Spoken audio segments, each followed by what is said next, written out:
उन सारे लोगों का आदर करता हूं, सम्मान करता हूं जो अपना समय व्यतीत करते हैं आपकी सेवा करने के लिए, इस क्षेत्र की सेवा करने के लिए। और उन्होंने मुझे जो ये आदर दिया कि मैं आज आपके साथ बातचीत कर सकूं, उसके लिए मैं बहुत ही धन्यवादी हूं।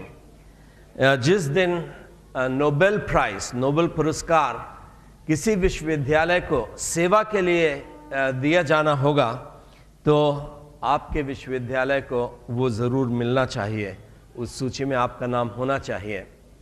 मैं चाहता हूं कि आज शाम को हम लोग कुछ समय विचार करें उस माँ के बारे में जो प्रभु यीशु मसीह के पास आई कि प्रभु उसकी बच्ची को एक दुष्ट आत्मा से, भूत से, जो उस बच्ची को परेशान करता था, उससे छुड़ा दें। इसकी घटना हमको मत्ती में और मरकुस में भी मिलती है। मत्ती 15 में 21वें अध्याय से हम पढ़ते हैं, और यदि कोई जोर से इसको हिंदी में पढ़ दें तो बहुत अच्छा होगा। मत्ती 15 21 से लेकर के 28 तक। पर वह आई और यीशु को प्रणाम करके कहने लगी, हे प्रभु, मेरी सहायता कर। उसने उत्तर दिया, लड़कों की रोटी लेकर कुत्तों के आगे डालना अच्छा नहीं। उसने कहा, सत्य है प्रभु, पर कुत्ते भी वह चूर-चार खाते हैं जो उनके स्वामियों की मेज से गिरते हैं। इस पर यीशु ने उसको उत्तर दिया, हे स्त्री, तेरा विश्वास बड़ा है, जैसा तू चाहती है तेरे लिए वैसा ही हो। और उसकी बेटी उसी घड़ी से चंगी हो गई। तो प्रभु जी वहां पर पहुंच गए और वो चाहते थे कि कोई ना जाने, भीड़ भाड़ ना आए, लेकिन एक स्त्री ने सुन लिया। वो रोती हुई प्रभु यीशु मसीह के पास आई और चिल्ला करके ये दुआ करने लगी कि हे दाऊद के पुत्र, हे मसीह, तू जो अभिषेक्त है, तू जो हमको छुड़ाने के लिए आया है, मेरी सहायता कर, मेरी बेटी पर दया कर। तो वो रो रही थी, लेकिन यहां पर जो प्रभु यीशु मसीह का उसके प्रति प्रत्युत्तर है, व्यवहार है, वो बड़ा अजीब है और मैं चाहता हूं कि हम उस पर ध्यान करें। उसने घुटने टेके और कहा, प्रभु जी मेरी सहायता करें। तो यीशु मसीह ने कहा, बच्चों की रोटी को लेकर के कुत्तों के सामने देना यह अच्छी चीज नहीं है। लेकिन तो अभी चेले सोच रहे होंगे कि ये बात कुछ जच नहीं रही है। ये व्यक्ति है जो यहूदियों की परंपराओं पे नहीं चल रहा है। वो समय था जब हम सामरियों के एक गांव में कुएं पर ये बैठ गया, हम भोजन लेने के लिए गए, एक सामरी स्त्री वहां पर आई। वो जानती थी कि वो अछूत स्त्री है।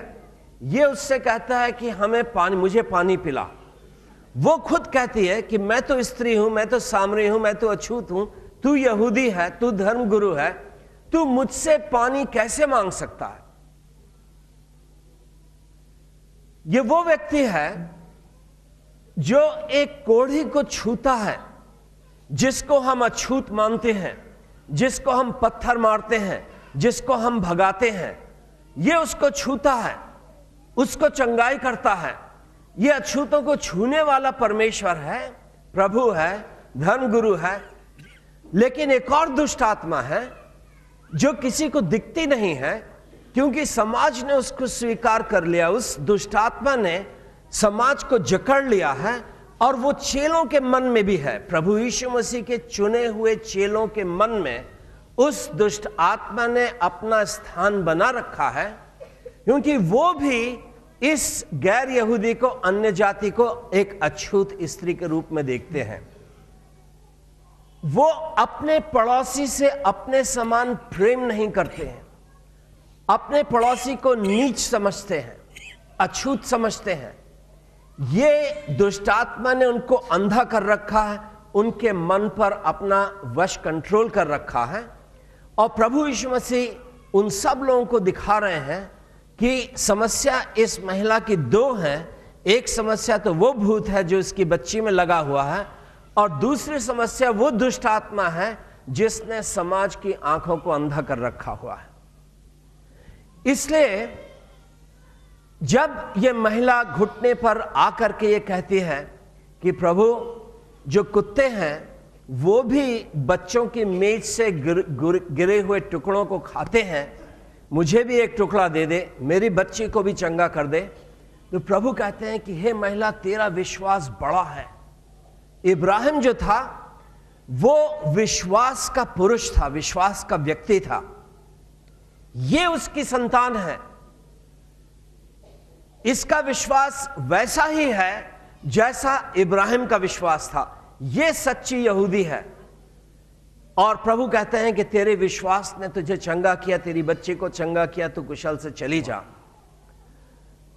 पौलुस और बरनबास जो थे वो अन्य जातियों के बीच में प्रचार करने लगे, उनके साथ एक हो गए, उनको बपतिस्मा देने लगे और उन्होंने उनको पूरी रीति से मंडली में स्वीकार किया कि अब प्रभु यीशु मसीह में कोई ऊंचा और नीचा, पुरुष और स्त्री, स्वतंत्र और गुलाम नहीं है।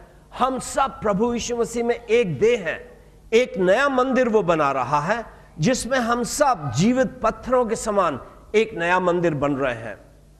तो जब पौलुस और बरनबास ने ये छूत अछूत का भेद समाप्त किया अपने मंडलियों में जहां पर वो प्रचार कर रहे थे, तब कुछ यहूदी विश्वासियों के साथ उनकी झंझट, लड़ाई झगड़ा, मतभेद, विरोध शुरू हो गया।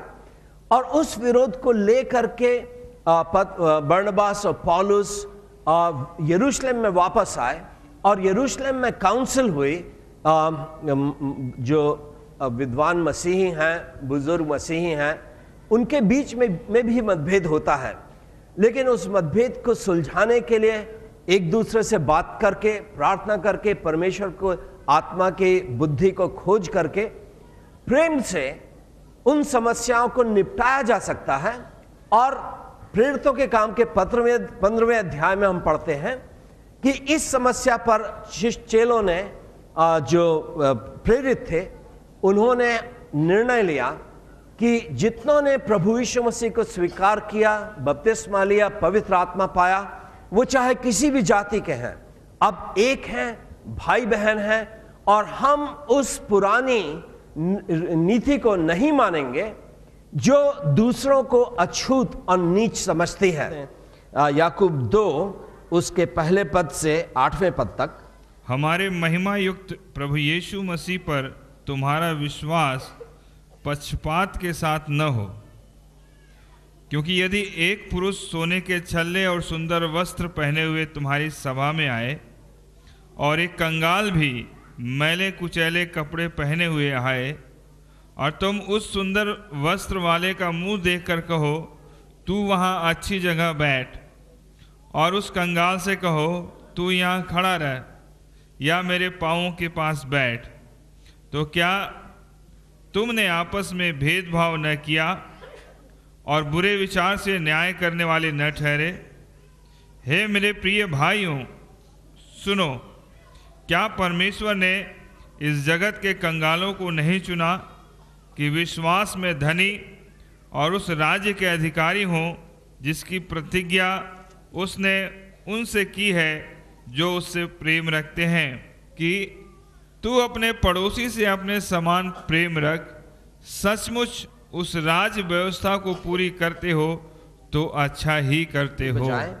पवित्र आत्मा कलीसिया में आ गया है जिसका फल है प्रेम, जो हमको ये सिखाता है कि हम अपने पड़ोसी से अपने समान प्रेम करें, खास तौर से उस पड़ोसी से जिसको हमारे प्रेम की, हमारी सहायता की, हमारी सेवा की सबसे अधिक आवश्यकता है, जो सबसे अधिक ग्रसित है। यदि 3 अध्याय को हम देखें, याकूब 3 और उसके 5वें पद से पढ़ लें, 5 से 10 तक। वैसे ही जीभ भी एक छोटा सा अंग है और वह बड़ी बड़ी डींगे मारती है। देखो, थोड़ी सी आग से कितने बड़े वन में आग लग जाती है। जीभ भी एक आग है। जीभ हमारे अंग में अधर्म का एक लोक है और सारी देह पर कलंक लगाती और जीवन गति में आग लगा देती है। इसी से हम प्रभु और पिता की स्तुति करते हैं और इसी से मनुष्यों को जो परमेश्वर के स्वरूप में उत्पन्न हुए हैं साप देते हैं। एक ही मुंह से धन्यवाद और साप दोनों निकलते हैं। हे मेरे भाइयों, ऐसा नहीं होना चाहिए। क्या सोते के एक ही मुंह से मीठा और खारा जल दोनों निकलता है? हे मेरे भाइयों, क्या अंजीर के पेड़ में जैतून या दाख की लता में अंजीर लग सकते हैं? वैसे ही खारे सोते से मीठा पानी नहीं निकल सकता। धन्यवाद। परमेश्वर का वचन यहां पर यह कह रहा है कि हमारे मुंह से जो हमारा पड़ोसी है उसके लिए श्राप, गाली गलौज, अभिशाप ये नहीं निकलना चाहिए, आशीष निकलना चाहिए। यदि हम अपने पड़ोसी से अपने समान प्रेम करते हैं, तो यदि हमारे भीतर पवित्र आत्मा है और उसका फल प्रेम हमारे भीतर से पैदा हो रहा है, तो हमारे मुंह से क्या निकलेगा? आशीर्वाद निकलेगा, धन्यवाद निकलेगा। ऐसे शब्द निकलेंगे जो जीवन को बनाते हैं, बढ़ाते हैं, उठाते हैं। यदि हमारे जीभ से उस व्यक्ति के लिए जो परमेश्वर का स्वरूप है, जिसको परमेश्वर ने अपने स्वरूप में बनाया, गंदे शब्द निकलते हैं, तो हमारे भीतर कैसी आत्मा है? इस दुनिया में परमेश्वर का राज्य आना चाहिए, उसकी इच्छा पूरी होना चाहिए। और उसकी इच्छा यह है कि मैं अपने पड़ोसी से अपने समान प्रेम करूं।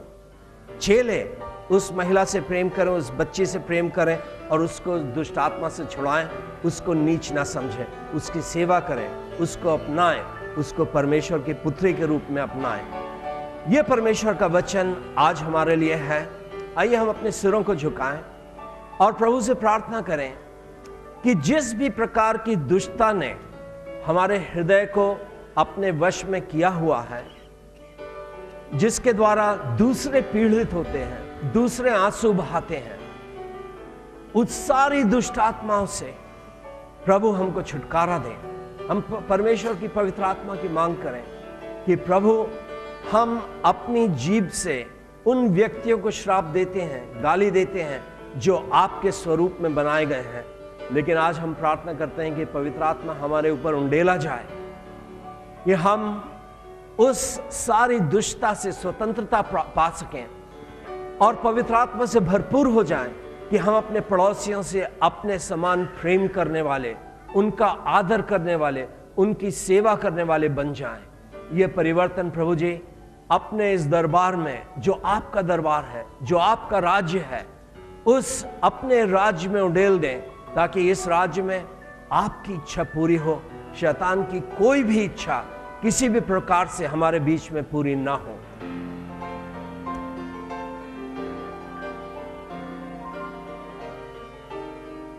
हम सब अपनी आवाज उठाकर के 1-2 मिनट प्रभु से प्रार्थना कर सकते हैं, अपने लिए, एक दूसरे के लिए। यदि आपके जीवन में कोई पाप है, कोई व्यक्ति है जिससे आप प्रेम नहीं कर पा रहे हैं, आप प्रार्थना करें कि प्रभु उस जलन से, घृणा से, ईर्ष्या से, द्वेष से आपको छुड़ा दें और आपके मन में उस व्यक्ति के लिए प्रेम दे दें जिससे आज आप अपनी शक्ति में प्रेम नहीं कर पा रहे हैं। तो हम सब 1-2 मिनट अपने मुंह खोल करके, अपने दिल खोल करके अपने आप को प्रभु के सामने नम्र करें और उनसे प्रार्थना करें।